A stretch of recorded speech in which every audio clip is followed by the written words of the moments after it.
Magandang umaga sa inyo lahat, tanghali man, hapon o gabi. Si Brother Joe ito ng Karaoke Pananampalataya Katotohanan. Mukhang hindi niya ako nakikita. Tatayo ako sa background ko rito. Ito yung dito yung pinaka park namin. At marami mga tao kasi Sabado ngayon dito sa lugar ko. At bandang hapon na. Kamusta na ho kayo? Brother Joe ito ng Karaoke Pananampalataya Katotohanan.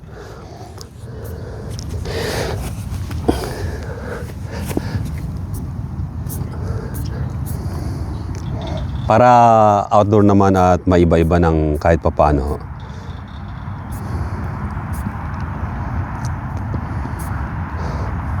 Okay. Noong mga nakaraang pagtatalakay ko o pagbabahagi ko ng salita ng Panginoon ay nabanggit ko na yung mga tumatawag sa Panginoon na Lord, Lord, ay tandaan natin na kilala nila ang Panginoon. Kasi yung mga unbelievers o yung mga ibang nasa religion, they don't call upon the name of the Lord. They call up their gods and goddesses. Pero yung Matthew chapter 7, babasahin ko rito, ito ang teksto ng aking sinasabi. Matthew chapter 7 verse 22 hanggang 23.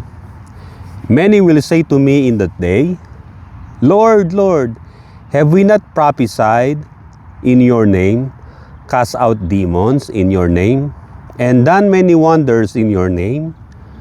Verse 23, and then I will declare to them, I never knew you. Depart from me, you who practices lawlessness. Dito sa Matthew chapter 7 verse 22 hanggang 23, si Jesus Christ ang nagsasabi nito na ang sabi niya sa huling araw na ito, yung araw na yon, ang sabi, yung judgment day ito yung that day, in that day, marami ang sabi, many will say to me in that day, Lord, Lord, have we not prophesied in your name, cast out demons in your name, and done many wonders in your name? Sila tong mga mga so-called Bible believers, they're using the Bible. Alam nila yung tinatawag na theology because they call the name of the Lord. Ang sabi nga ng Biblia, whoever call upon the name of the Lord, maliligtas, will be saved. Itong mga taong ito, alam nila ang formula. How to get into heaven or the salvation. But the problem is, they abused the grace of God.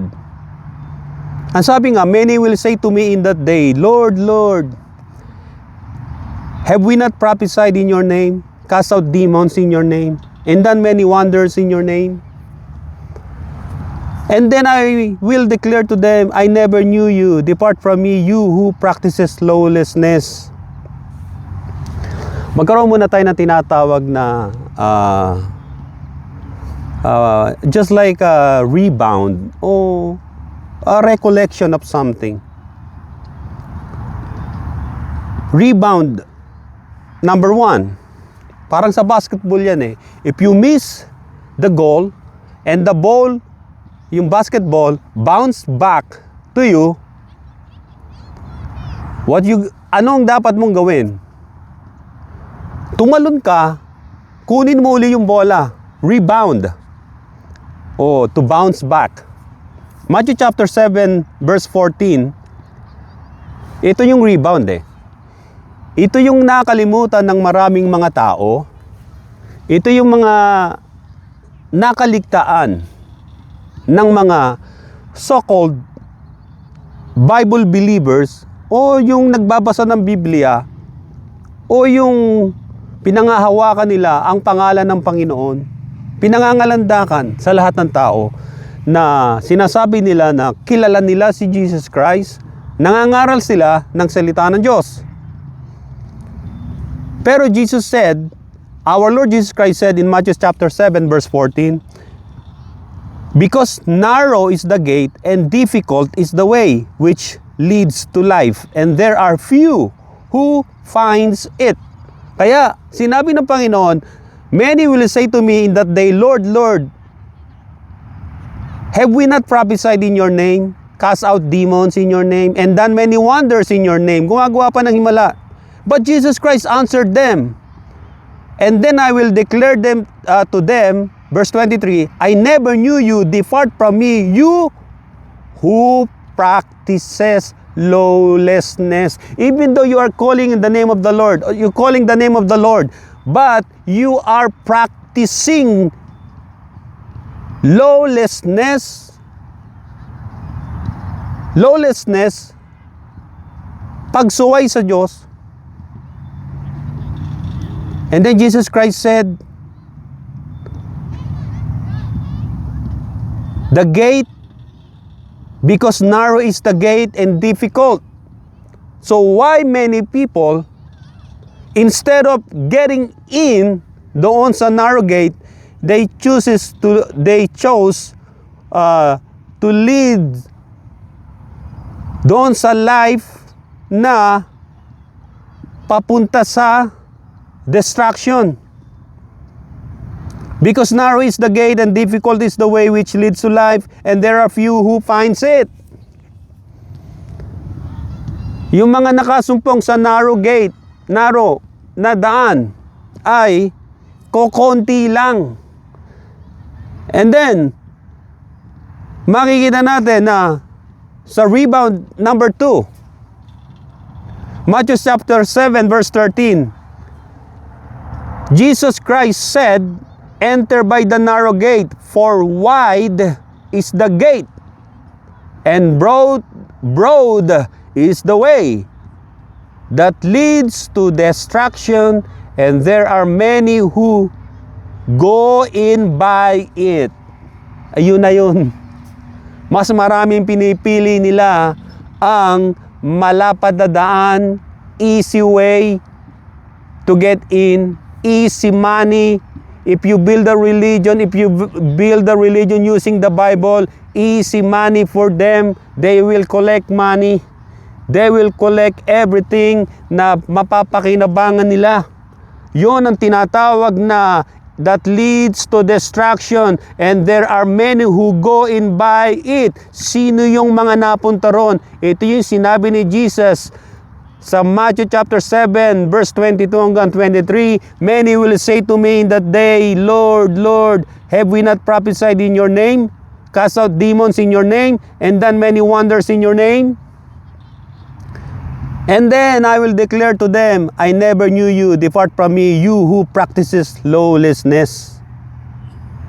Malinaw na ang mga taong ito na nag-practice ng lawlessness, sila yung dumaan sa wide and broad gate that leads to destruction. And there are many who go in by it, kahit tumatawag pa sila sa Panginoon ng Lord, Lord, Lord. Kasi judgment day in that day, Jesus said, ngayon, magre-reflect sa kanila yung mga ginawa nila. Lord, nagbasa naman ako ng Bible. Lord, nagpagaling kami ng mga may sakit, nangaral kami. Lord, nagbahagi kami ng salita mo. Pero behind that, na kanilang tinatawag na defensive mode, Jesus knew them already na hindi sila pumasok sa makitid na daanan kundi sa malapad. They used religion to gain money. They use the Bible to build their own kingdom and to build their own houses, their own financial gains. Here comes the rebound number 3. In Luke chapter 12 verse 15, Jesus said, sinabi niya, and Jesus said to them, take heed, meaning take heed, pay attention, and beware of covetousness. Covetousness is excessive desire to possess something, often belonging to another. A greedy individual craving for wealth and material gain. Beware of covetousness, Jesus said. For one's life does not consist in the abundance of things he possesses. Ang sabi, ang buhay ay hindi nababase sa dami ng kanyang tinatangkilik na ari-arian sa mundo, o wealth, o money, o bank accounts. Itong sinabi ni Jesus. You have to take heed. Pay attention, Jesus said, and beware of covetousness. Rebound number 4. 1 John chapter 2 verse 15 hanggang 16. Do not love the world. What world? Secular interests and affairs ng world na ito, meaning worldly. Or the things in the world. Mga bagay sa world, meaning material possessions, distractions in life, such as carnal pleasures, status in life, ungodly desires, and cultural norms. Kung ano yung trending ngayon. Kung 3 asawa, nangangaliwa, kumakabit sa iba, trending yan. Akala nila ito ang tama. Dito sa Amerika, merong hinuling pastor ng FBI, ng pulis. Yung pastor na yon, may asawa siya, maganda asawa niya, may anak din siya, na mga bata pa, maliliit pa. Meron siyang membro tsaka worker ng kanyang church. Hating gabi, pinasok niya yung gate ng babae. Yung babae ay divorce, walang asawa. Meaning, single na siya. Yung pastor na ito pumasok ng hating gabi. Pinasok yung bahay. May camera daw, CCTV camera. Nagtaka yung babae na worker na bakit yung pastor nila pumasok naka-hoodie pa. Sapagkat yung pastor na yon, ginamit niya sa kanyang buhay ang tinatawag na carnal pleasures. May asawa na siya, gusto niya pang makaisa sa ibang babae. Carnal pleasures. Yung sinunod niya, yung tinatawag na trending of this world, which is the secular world, worldly things. At siya'y naaresto. Ang sabi rito, if anyone loves the Father, ang sabi rito, the love of the Father, ang sabi rito, if anyone loves the Father, he must obey what God's commanded to us, which is to follow our Lord Jesus Christ. And if we love Christ, we need to follow God through His Son, Jesus Christ. Ang sabi rito, sa 1 John chapter 2, verse 16, verse 15 hanggang verse 16, if anyone loves the world, sa letter B, if anyone loves the world, which is this world, the secular world, the love of the Father is not in him. Verse 16, for all that is in the secular world, the lust of the flesh, the lust of the eyes, and the pride of life is not of the Father, but is of the world. And sino ang prince of this world? Satan. Exactly. Si Satan ang prince of this world. Unang puntos. Yung mga tumawag kay Jesus Christ na Lord, Lord, have we not prophesied in your name, cast out demons in your name, and done many wonders in your name? And Jesus Christ said to them, and then I will declare to them, I never knew you, depart from me, you who practices lawlessness. Una, Sino yung tumatawag sa Panginoon na Lord, Lord? Alam nila na si Jesus Christ ay Lord. I know at alam natin na even the devil knows that Jesus Christ, He is the Lord. At nanginginig pa nga because in the last day, they gonna bow down to Jesus Christ, yung mga fallen angels at yung mga demonic entities. Ang sabi rito, unang puntos, these people knew God and His doctrine. Yung mga tumatawag na Lord, Lord, nag-aaral pa ng Bible school yan. Nag-aaral ng tinatawag na theology. May philosophy pa yan na pinag-aralan. Meron din pinag-aralan yan, yung mga management, how to manage a church. Nag-enroll din ako sa Bible College. Isang semester lang naman, halos. At alam ko yung mga ano nila Kinuha ko yung mga kinukuha nila. Tinuturo na sa libro din Sasabihin lang, syempre, para kumita yung teacher. Pero I know all of the materials na ginagamit nila. I can provide it for myself too. How to get those materials na ginagawa nila, na ituturo sa mga estudyante. So, I decided na this one is not, it's not gonna be a totally a good life for me. Making money out of the Bible, pipigain mo yung mga tao para kumita ka, para tulungan ka, ikaw ay magkapera. Yung unang siglong Kristiyano, mga apostol, hindi sila yumaman. Nawalan sila ng lahat, ari-arian lahat, may pangaral na si Kristo hanggang sa sila'y putulan ng ulo, mapatay ng mga unbelievers. Wala silang bahay na tinitirhan. They follow Christ all the way.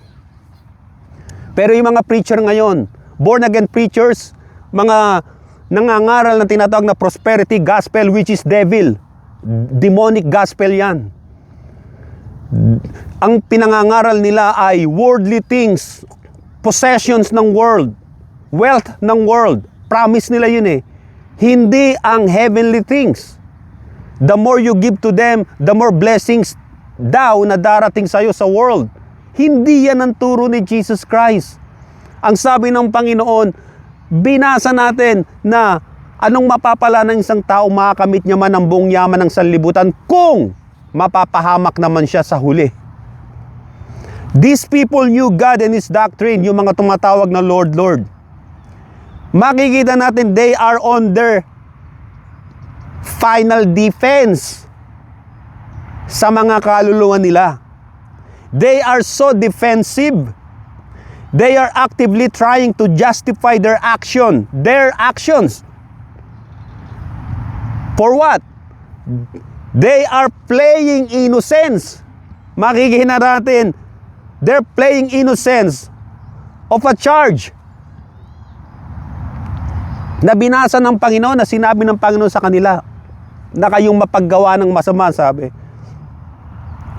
Marami mga tao ngayon na guilty na, defensive pa. Eto, ganito rin yung mga preachers.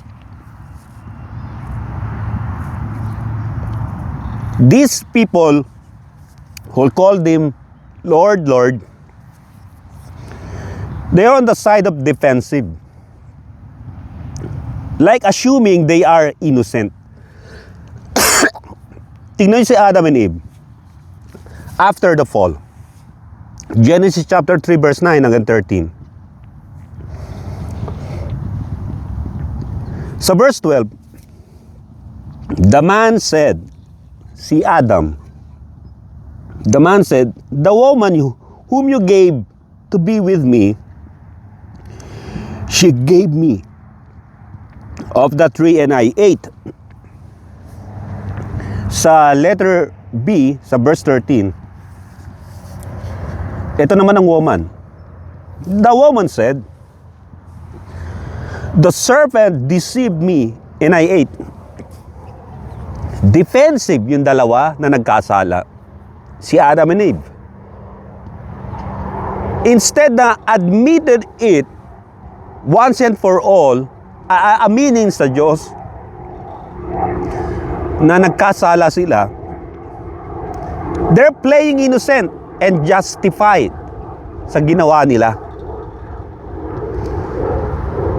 In Exodus chapter 34 verse 6, then the Lord passed by in front of him and proclaimed, the Lord God, compassionate and gracious, slow to anger, and abounding in loving kindness and truth.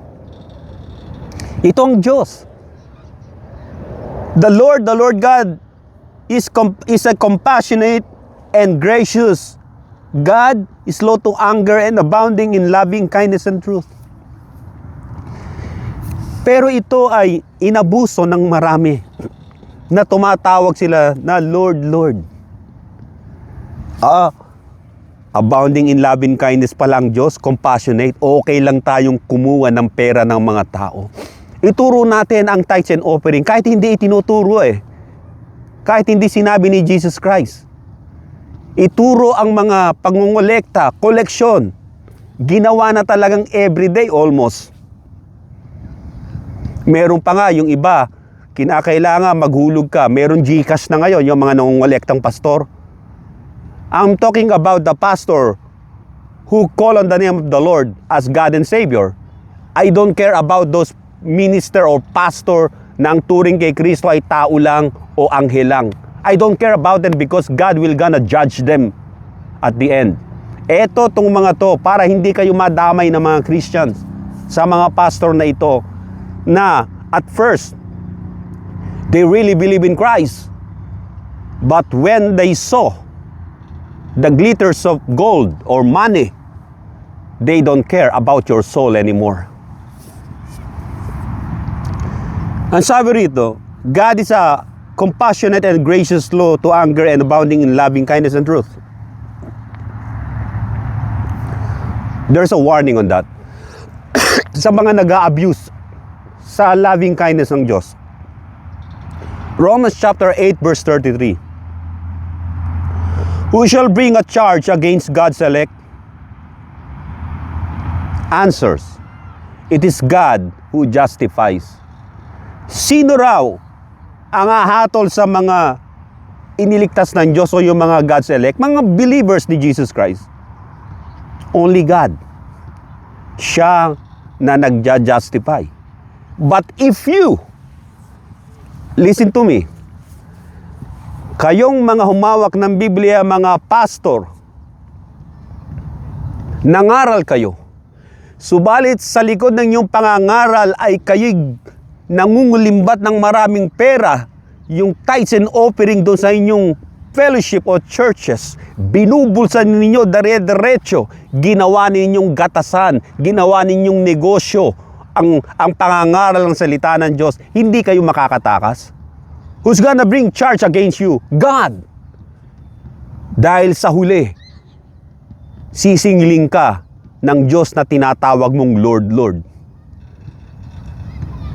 Apostle Paul said in 1 Corinthians chapter 9 verse 27, but I discipline my body and bring it into subjection, lest when I have preached to others, I myself should become disqualified. Tignan ninyo si Apostol Pablo. Unang Korinto 9:27. Ang kanyang sarili, dinidisiplina niya through the Word of God. Pinasasakop niya sa Espiritu ng Diyos. Dahil ang kinatatakot niya, after siyang mangaral sa iba, ay siya naman ang i-disqualify ng Diyos. Dahil saan? Lawlessness. Because we are not under the law of Moses, we are under the law of the Spirit of God. Ikalawa, yung mga tumatawag na Lord, Lord. Di ba nangaral naman kami? Di ba nagpagaling kami na may sakit? Nagpalayas kami ng masasamang espiritu? But Jesus Christ said, I never knew you. Get away from me. Depart from me, you evildoers. O you practice lawlessness. Ikalawang puntos, yung mga tumatawag na yon, these people committed sin and they are hiding behind the grace of God. Commit and hide. Gumagawa sila ng kasalanan at nagtatago sila sa grace of God. Patatawarin naman tayo ng Diyos. Lahat ng kasalanang inilapit sa Kanya, patatawarin eh. You are wrong because you did irreversible sin. Because you knew already that was sin, but you committed it. You take part of it. Ikaw ay kasama sa mga tumatawag na Lord, Lord at hahatulan ni Jesus Christ sa huling araw. What is abusing grace? Di ba kumakanta tayo ng Amazing grace, how sweet the sound that saved a wretch like me. Wretch, meaning yung naliligaw. Wretch like me. Amazing grace. Etong mga tumatawag sa Panginoon ng Lord, Lord na tumalikod sa Kanya, it's not amazing grace anymore ang kinakanta, kundi abusing grace. Abusing grace, how sweet the money we have that saved a fool like me. Yan. Tapos sinasabi nila, fool yung mga nagbibigay. Inaabuso ang biyaya ng Diyos. I tell you, nung nasa Philippines ako, matagal na panahon na yan, I played basketball with those pastors. Sa iba't ibang fellowship, meron pang Baptist, merong Pentecostal, yan. Makikita ninyo talagang payabangan pa rin eh. Eh ako naglalaro lang, laro lang. Pinagbibigyan ko sila, pinapasahan ko ng bola. Yung iba sa kanila may edad na. Ako, bata pa ako na, syempre, teenager pa, malakas pang bumabatak pa ako ng paglalaro. Naaabot ko pa yung ring eh. Pero syempre, if sabihin na bumabatak, hindi bumabatak sa drugs. Bumabatak ka yung nag-i-stretch ka ng gusto. Nakikita ko sila naglalaro. Nung matapos na, ayan na, doon sa lamesa, sa bench, sa basketball court, nagtalo-talo na sila. Pinag-usapan na nila yung doktrina nila. Yung mga pinaniniwalaan nila, parang mga kinder. Sabi ko, itong mga to nag-aaway. Nagtatalo na, tatasan ng boses. Hindi, sabi rito ni Kristo dito. Hindi, sabi ng Biblia ganito. Kasi hindi mo pwede pagsamahin yung Baptist, Pentecostal, born again, evangelicals. Mag-aaway talaga yan. Parang mga parang mga, alam niyo yung mga, ang tawag rito, mga asong gutom. Ganun sila eh. Pero hindi nila nalalaman na lahat sila kumukolekta ng pera sa miyembro nila. Iisang patutunguhan nila. Kaya sabi ko, delikado tong mga tao na to. Doon pa kami naglalaro nun sa yung Olivares Gym eh, doon sa Parañaque. Minsan sa sa ibang mga subdivision. Ang kapal ng mukha. Nag-aaway sila sa mga bagay na, pero iisa sila ng layunin ang kumulekta ng pera sa miyembro. Kaya beware mga kapatid.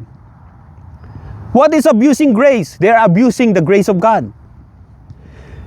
They're using it, the grace of God, they are using it as a license for sin. Romans chapter 6 verse 1 hanggang 2. What shall we say then? Shall we continue in sin that grace may abound? Certainly not. How shall we die to sin, live any longer in it? Hindi na dapat nabubuhay at hindi ka na dapat mukhang pera. Kung ikaw ay pastor at preacher, nag-aral ka sa Bible school, nileyans ka pa yung ulo mo, at akala mo nasa tama ka na, inabuso mo ang grace ng Diyos. Tanda mo, mamamatay ka rin, maghihingalo ka, at malalaman mo sa sarili mo, you made a mistake. at kulang ang existence mo sa mundo para maituwid yun.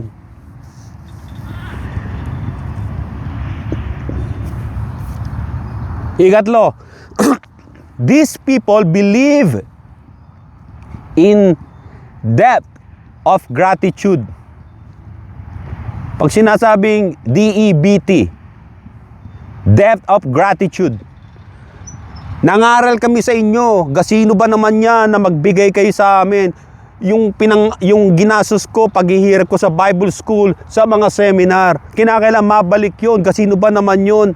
Tag 5,000 kayo kada isang tao. Wow, may presyo. These people believe in depth of gratitude. Yung mga tumatawag na Lord, Lord, sinabi nila, Lord, we preach in your name. Ang sinisi nila si Jesus Christ. We cast out demons in your name. Parang utang na loob yun. Dapat may utang na loob.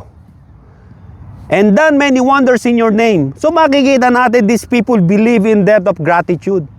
Gagawin nilang mangaral, pero dapat may kapalit na kikitain, pera, bahay, lupa, bagong sasakyan. Sipin nyo nung ako'y estudyante ng Ama Computer. Isang school ko yon sa computer. Naglalakad ako sa gas station. Nilalakad ko lang kasi sa lugar namin siguro mga 5 kilometro. Ayoko kasing gumasos pa ng pamasahe. Yung naikwento ko na, yung isa nga dating tinuturuan ko maggitara, nagpastor na pala sa isang religion na kung saan yung anak ng yung founder nun, di ba more than 30 million ang binulsa, yung taga Bulacan. Binati ko siya. Kamusta ka na? Sabi ko. Imbis na kamustahin ako na, kamusta ka na rin? Wala eh. Tinuro sa akin, bagong kotse ko, bigay ni Lord. Ganun ba? Mahalaga sa kanya yung kotse. Pula. Hindi naman brand new, pero pula eh. Talagang siya, yung very proud siya sa ginawa niya na material things lang yun. Siyempre, ang expect ko sa kanya, babatiin niya ako. Tinuruan ko siya maggitara, lahat, kung paano magtiklada. Pero nagbago, ang tao talaga, pagka may pera na nagbabago yan, tandaan ninyo. Alisin niyo yung pera sa kanya, baka magising siya sa katotohanan. Ako hindi ko pinansin, pero sa akin, deep inside, may question ako, oh Lord, parang hindi maganda dating sa akin nun. Yung ganun. Hindi ko pinapansin. Sa akin, ang kotse, ilan ang kotse ko rito, pwera pa yung ibang naibenta ko. May ginagamit ako rito, 3 sasakyan. Ako lang mag-isa. Isa pang reserva, pag sira, gagawin ko. Meron akong pang-alis, pang-pasok, sa ganyan. Yung 2023, nakabili ako ng brand new na Honda Accord sa sariling sikap. Pagkatapos yung aking pickup truck na matagal ko nang nabili yung 2003 pa. 203. Tapos yung isa pang luma doon na nakabarega dong ginagawa ko pa, yung Nissan. So sa akin, material lang yan eh. Sasakyan. Yung iba kasi, sasakyan, magasgas lang, galit na yung road rage. It's just a material, it's just a thing na hindi mo dapat sinasamba. Darating ang oras na baka maaksidente ka, yung coaching sinasabi mo ay tuping-tupi at kasama ka sa loob na parang kang pinitpit na lata. Kaya makikita niyo yung material, things, darating yan sa pagsisikap mo, hindi ginamit ang Biblia para magkaroon ka niyan. Ayun ang tama. Paano yung bro? Preacher ako kinakailangan kasi na presentable naman yung pagpunta ko sa mga church. Dapat meron akong magandang damit, bagong sasakyan. Nangarap ka pa. Ginagamit mo ang salita ng Diyos. Ang puhunan mo'y laway at panloloko mo. Pagkatapos, sasabihin mo na kinakailangan mo ito dahil para ang Diyos papaglingkuran mo ng gusto. Saan sa Biblia merong ganon? Ang mga alagad, hindi sila naging ganon. Maging si Jesus Christ, ni wala siyang matulugan ang sabi ng Biblia. Buti pa yung mga asong gubat, mga soro, may bahay, may matutulugan. Samantalang siya, wala. Ang sabi rito, 1 Corinthians chapter 13 verse 1 hanggang 13, basahin nyo na lang yon.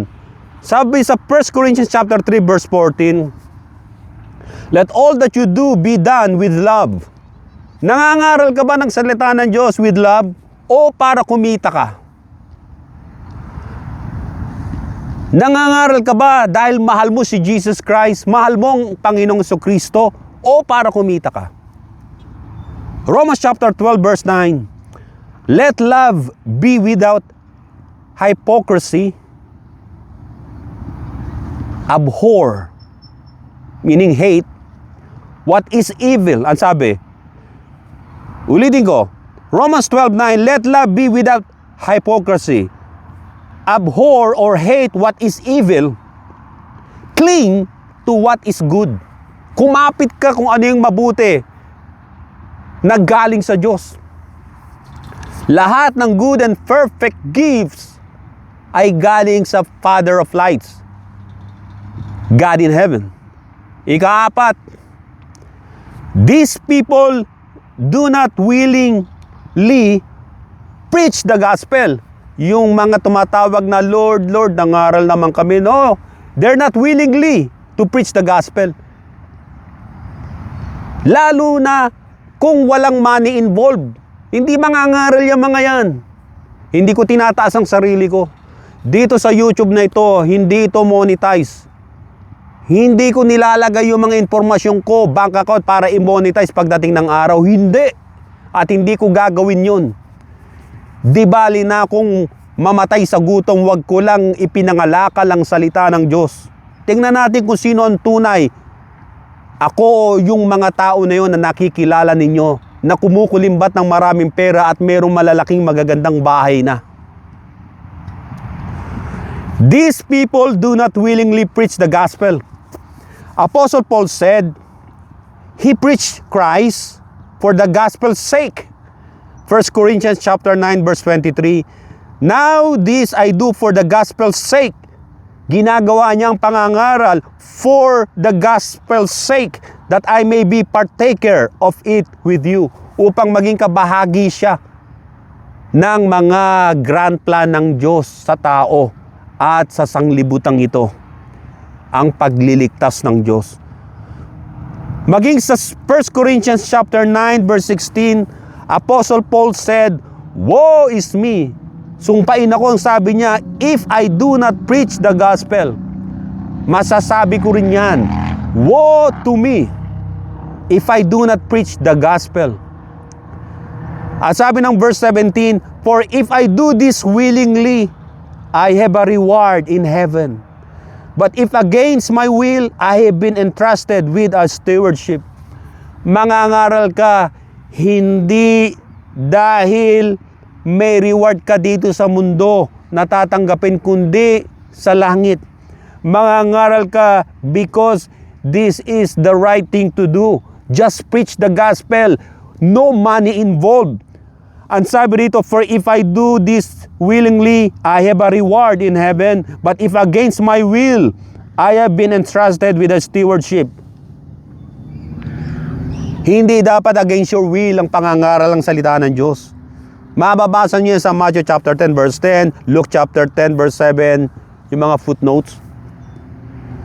According sa 1 Corinthians chapter 9 verse 18, now what is my reward? Apostle Paul said,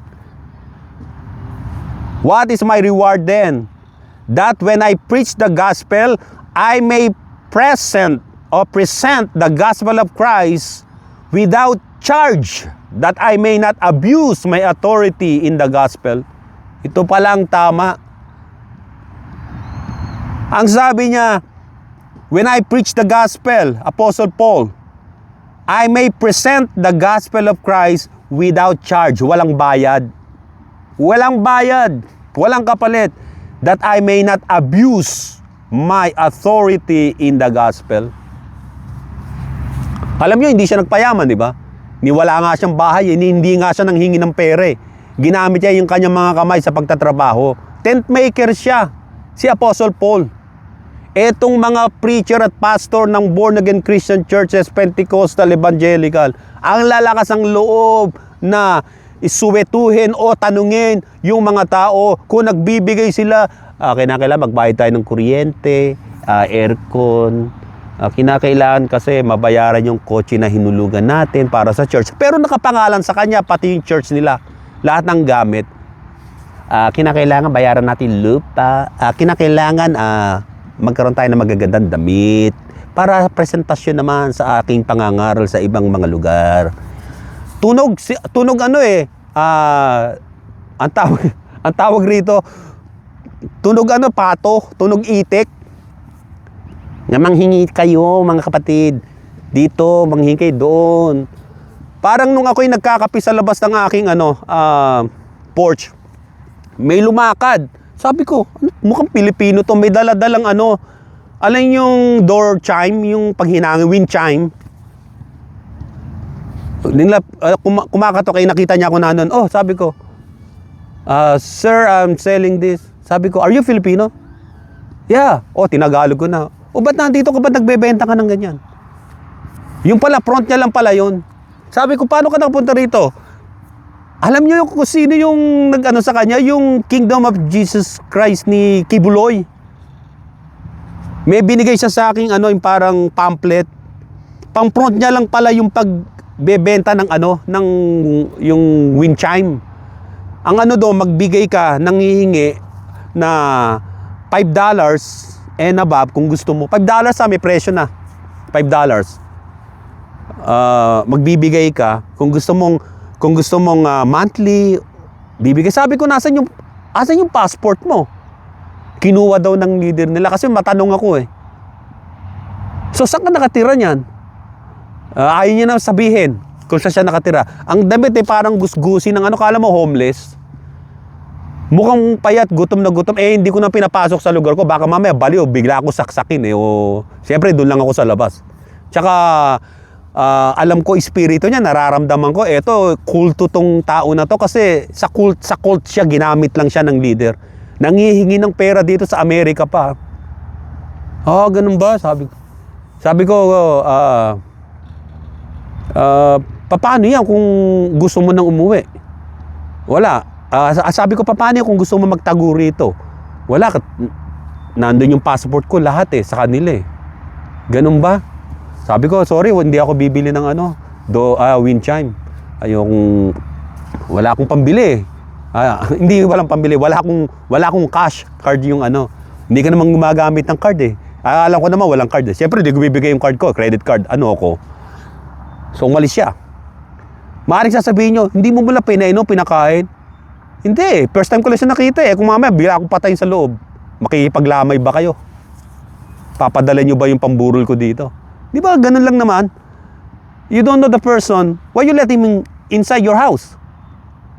Yung kilala mo na nga baka mapatay ka pa, di ba? Lalo na naka-drugs, lasing.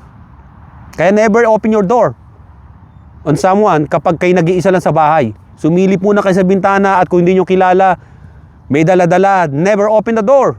Hayaan mong iwanan niya yun. Kaya dito, may mga taong ganon na nangangaral for the prize at gagamitin yung ibang tao na walang alam dahil takot silang magtanong, mag-usisa sa pastor. Akala nila kapag inusisa nila yung pastor, magagalit ang Diyos na buhay sa kanila sa nag-usisa. Hindi ho! Mga tao rin yun. Mga tao yun na kapag pinakain nyo ng sobra ay may impatyo, magtatai yun doon sa inodoro nila. Hindi sila Diyos, yung mga preacher na yan, mga pastor na yan, reverendo, ministro, kahit sabihin nila sila ang sugo ng Diyos. Mga tao lang yan na yang mga yan ay magkakasakit ng cancer, kakasakit ng heart attack, high blood, hypertension, mamamatay rin yung mga yan. Don't be afraid of them. 1 Corinthians chapter 9 verse 14. Even so the Lord has commanded that those who preach the gospel should live from the gospel. He referenced sa Matthew chapter 10 verse 10 at saka Luke chapter 10 verse 7. Na Huwag na kayo magdadala ng iyong mga bag, iyong mga wallet sa modern time. Sapagkat pag tinanggap kayo sa isang city, kung ano ihanda sa inyong pagkain, kainin ninyo. Pero hindi sinabi ni Jesus Christ na maging pabigat ka sa isang city na yon. Kundi kapag nangaral kayo, huwag kayong magdadala ng buong aparador ninyo. Magdadala kayo ng kala nyo na magkakamping kayo. Kung tinanggap kayo sa isang city nyo, pinakain kayo. Tanggapin ninyo at ipanalangin nyo. At kapag hindi kayo karapat-dapat sa city na yon at hindi kayo tinanggap ng isang tao roon, ipagpag ninyo yung mga paa. Yung mga alikabok ninyo sa inyong mga paa. Tandaan ng warning sa kanila sa paghuhukom. At anong pagkatapos? Natural babalik yung mga apostol sa mga bahay-bahay nila. Hindi naman sila magiging pabigat doon sa mga tao. Hanggang sa babalik-balikan nila yung mga ngaral doon. At kapag tinanggap sila, pinakain sila ng hapunan, umalis sila pagkatapos, babalik na naman sila sa bahay nila. Ito yung mga pastor ngayon, Total, sister, hindi mo naman ako, hindi naman ako pwedeng balik ng balik dyan. Why don't you give all your money, tithes, offering, para pagbalik ko, may sasakyan dito, madali na ako makapunta, o may bahay, magpapatayo ako ng bahay dyan. Di ba? May bakante ka dyan lupa, sister. Alam mo, matanda ka na, bigay mo na lang sa Panginoon yan. Pamana mo sa Panginoon. Siyempre, siya tatanggap, yung pastor. Ito, 150 square meter, pwede na sa akin yan, sister. Pupunta ka sa langit, alam mo. Magkita na lang tayo ron, papatayo natin yung church. Ganon ang pambubulatas ng mga yan Ganon. Yung lupa kukunin, papatayo sila ng sinasabing church, pero pag-aari ng mga pastor yon na nakakulimbat ng malalaking lupa sa Pilipinas. Kaya sabi rito, but Apostle Paul said in 1 Corinthians chapter 9 verse 15, but I have used none of these things. Hindi niya ginamit. Ang alin? Yung mga nangangaral who preach the gospel should live from the gospel. Hindi niya ginamit. Because hindi ito ang pangunahing alituntunin ng Panginoong Kristo sa tao, sa mga mangangaral. But Apostle Paul said in 1 Corinthians chapter 9 verse 15, but I have used none of these things, nor have these things, or made this a doctrine, yung mga bagay na yon, that it should be done to me, for it would be better for me to die, than that anyone should make my boasting void. Kaya kita nyo yung mga preacher, kapag may member sila, na nagbibigay ng malaki, alagang-alaga nila yan. Pagkatapos kapag yung member nila yun na nagbibigay, malaki binibigay Kahit gumawa ng kasalanan, may mga maling aral na itinuturo sa iba, hindi nila sasawatain dahil tinitimbang nila yan. Nagbibigay ng malaki, o yung ginagawang kasamaan nito, o nang bababae o nang lalaki yung member nila. Kaya hindi nila madiretso na masama yan, brother, yung ginagawa mo, masama yan, sister, kumakabit ka sa iba. Di ko mabibig nila dahil mawawalan sila ng kikitain na nagbibigay sila ng malaki. Kaya hindi nila masabi sa harapan ng pagmumukha ng mga violators na yon, kahit magbigay ng malaki na yon, hindi nila masabi, you are damaging your soul sa ginagawa mo. At hindi nila kayang maitiwalag kasi nangihinayang sila. Sasabihin nila, baka magsisi pa sa huli. Baka magbago pa naman.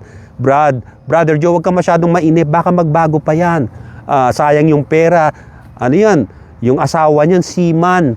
Nagbibigay ng $5,000 sa church. Pinababayaan ko na muna, baka magbago siya. Nek-nek mo dahil sa pera. Sugapa ka sa pera, pastor at preacher, di ba? Kaya lumalaganap ang kasamaan sa Pilipinas at hindi kayo pinakikinggan ng Diyos. Sa katakot-takot na sakuna at salot o dumarating sunod-sunod, bagyo, sunog, lindol, mga pagpatay ng mga makasalanang tao sa mga hindi naman mga inosenteng bata. Because of you, greedy pastors and preachers na gumagamit ng Bible. Apostle Paul said, But I have used none of these things, nor have these things, o ginawang doctrine, yung tithes and offering, that it should be done to me, for it would be better for me to die than that anyone should make my boasting void. Kaya wala silang masabi kay Apostol Pablo. Kay Apostol Pablo, pag mali ka. Wala kang ligtas sa kamay ng Panginoon. Kaya malakas siyang sabihin yun. Alam nyo kung bakit? Dahil hindi siya tumatanggap ng pera mula sa mga miyembro niya. Kaya malakas ang loob ni Apostol Pablo na sabihin ang dapat sabihin sa mga tao, hindi ninyo ako palamunin. Kaya you cannot charge me of doing these things na illegal. Kaya makikita nyo, ganun ang tamang preacher. Kapag kayo ay umasa sa mga miyembro ninyo, nagiging palamunin kayo nila, hindi ninyo sila masasawata kung mali ang ginagawa. Sasabihin nila, kaya ka lang naging tao dahil sa amin. Dati mukhang unggoy ka, ngayon nabihisan ka namin mga miyembro mo. Ngayon, ang lakas ng loob mo na sawatain ng aming maling ginagawa. Pero kung ikaw ay hindi tumatanggap sa kanila, nangangaral ka lamang ng salita ng Diyos, they don't have any right to charge you of wrongdoings. Yun po ang maliwanag yan.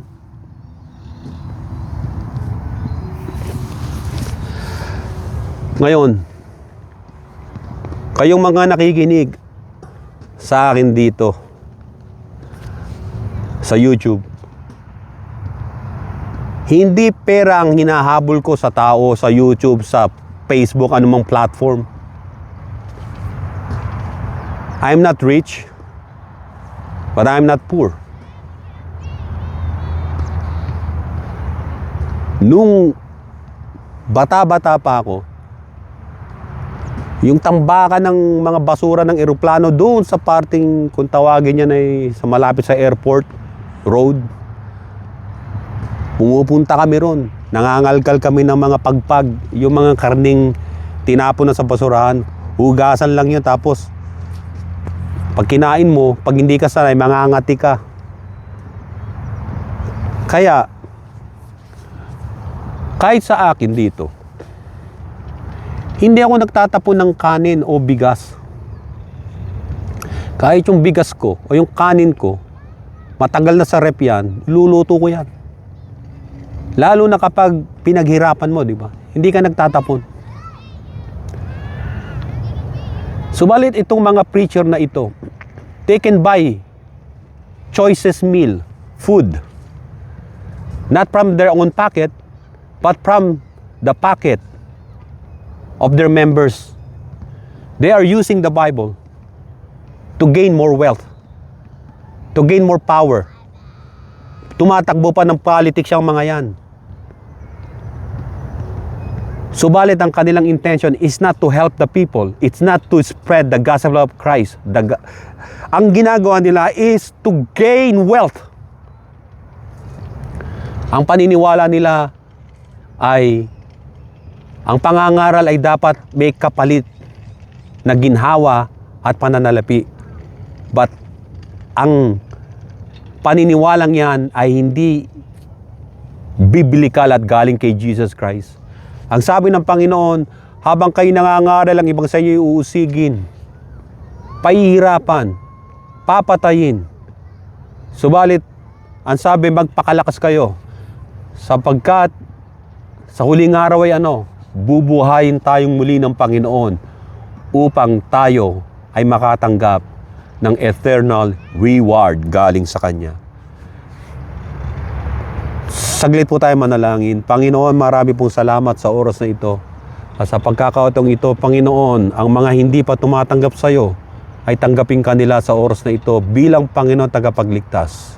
Kapatid, kung di mo pa tinatanggap ang Panginoon, just open your heart to our Lord Jesus Christ. Accept Him as your Lord and Savior. In your own prayer, in your own words, right now. Do it right now. Sabihin mo, Panginoong Jesucristo, tinatanggap kita sa aking puso bilang Panginoon ko at tagapagligtas. You are now my Savior. You are now my Lord. Ikaw ang tunay kong yaman. Ikaw ang tunay kong buhay at kaligtasan. Tinatanggap kita sa aking buhay sa oras na ito. Sa iyong pangalan, Panginoong Jesucristo. Amen. Amen and amen. Marami pong salamat. At kapatid, kapag ginawa mo yon at tinanggap mo ang Panginoon, ikaw ay may buhay na wala hanggan sa Kanya.